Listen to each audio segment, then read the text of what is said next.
नमस्कार प्रिय शिक्षक बंधुगण। जातीय शिक्षा नीति एनईपी T20 परिवेश सचेतनता एवं स्थिरता नीति को विद्यालय पाठ्यक्रम एकीकृत करिवार गुरुत्व उपर ध्यान देइचंती। जहाँपाई ए शिक्षा सप्ताह आज डे 6 रे पहुंची। Day 6 eco club for mission life day 27/7/2024।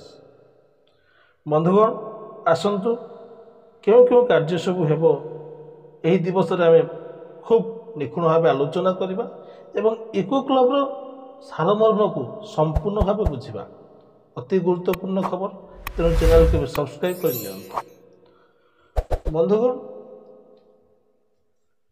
ये जो गुरुत्व दि जाइए स्थायी विकास एवं जीवन प्रति प्रतिबद्धता अटे, जहाँकि जातीय शिक्षा नीति एनईपी T20 द्वारा एक गुरुत्वपूर्ण विषय।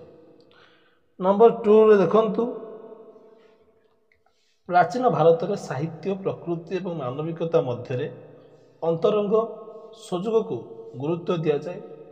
यजुर्वेद प्रकृतिर प्रत्येक उपादान सहित शांतिपूर्ण सहभागिता को प्रोत्साहित करे एवं बंधुत्वर लेंस माध्यम लोक प्राकृतिक व्यवस्थार समस्त दिग को देखिबाई कही था।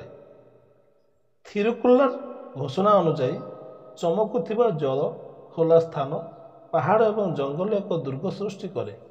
ताहा हेउची आमर प्रतिरक्षा और सुरक्षा।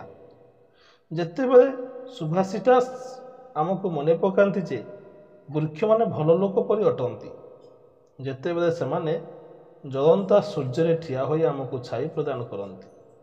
एनु शिक्षार्थी मानकु प्राकृतिक प्रणाली प्रति सचेतनता सृष्टि करने उचित।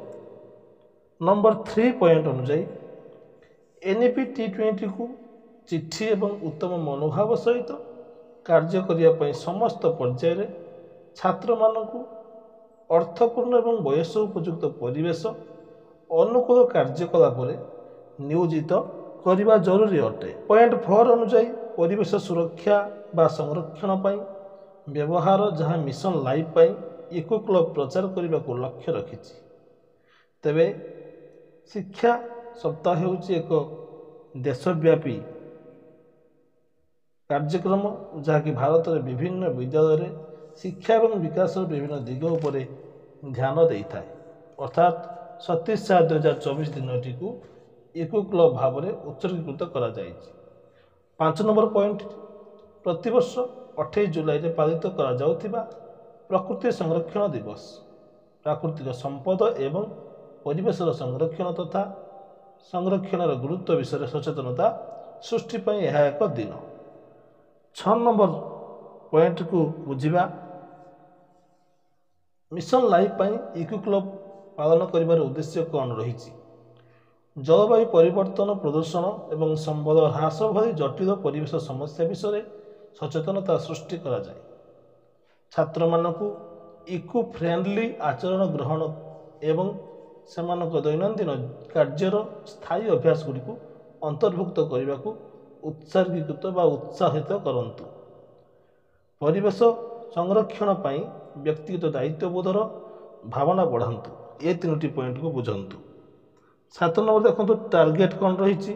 एवं विराट लक्ष्य जहाँकि अटे, जमीक प्लांटफॉर्म मदर पदक्षेप अधीन वृक्षरोपण कार्य 5 कोटी वृक्ष लक्ष्य हासिल करने प्रत्येक विद्यालय किंबा घरे किंबा उपयुक्त सर्वसाधारण स्थान में अति कम 35टी चारा रोपण करेंगे।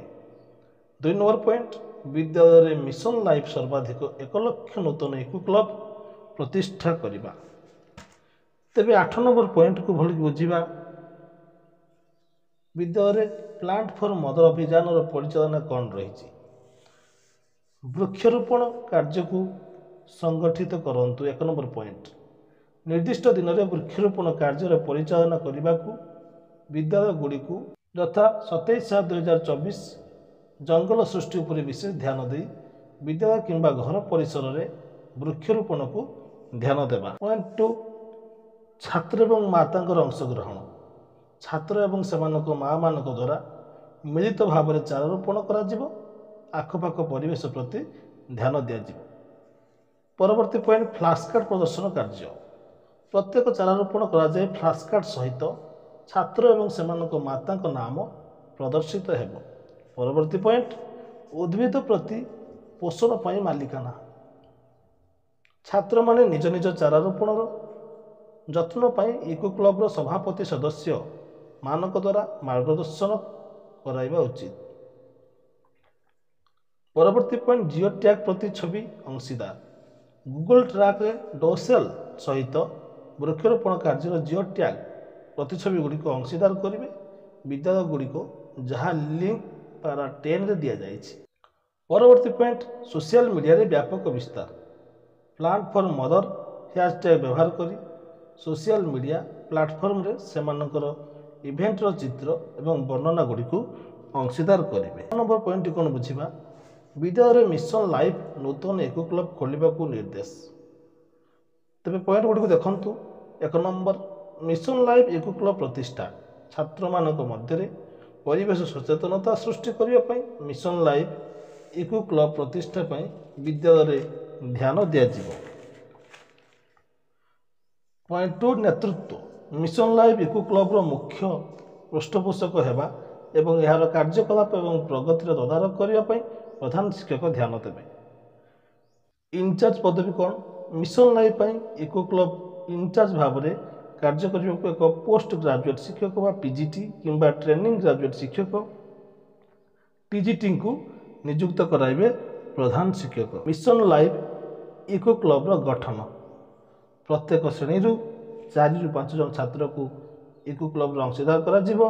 ଜଣେ ଛାତ୍ରକୁ ସଭାପତି ଭାବରେ ନିଯୁକ୍ତ କରାଯିବ। ଏସ୍ଏମ୍ସିର ସଦସ୍ୟମାନେ ଶକ୍ତି ନିର୍ଦ୍ଦିଷ୍ଟ ଥିମ୍ ଉପରେ ଧ୍ୟାନ ଦେଇ ସର୍ବ କମିଟି ଗଠନ କରିବେ।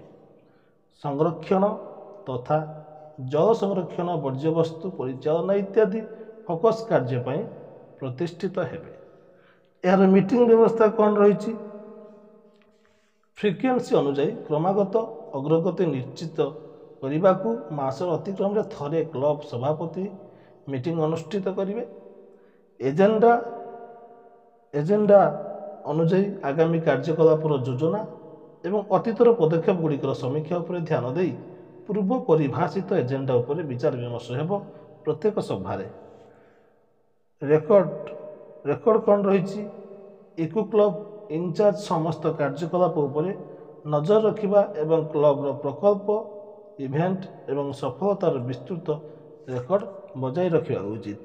ଯେଉଁଟା ମିନିଟ୍ସ ପଏଣ୍ଟରେ ମଧ୍ୟ ସେଇ ରେକର୍ଡ କଥାକୁ ମଧ୍ୟ ଧ୍ୟାନ ଦିଆଯାଇଛି। ଏବେ 10 ନମ୍ବର ପଏଣ୍ଟ ଲାଷ୍ଟ ପଏଣ୍ଟକୁ ବୁଝିବା।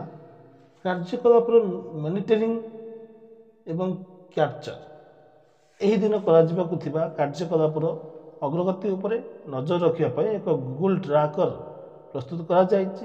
ଟ୍ରାକରର ଅଂଶଗ୍ରହଣ ଏବଂ ବୃକ୍ଷରୋପଣ ବିବରଣୀ ପ୍ରଦାନ ପାଇଁ ନୋଡାଲ ଅଧିକାରୀ ଦାୟୀ ରହିବେ।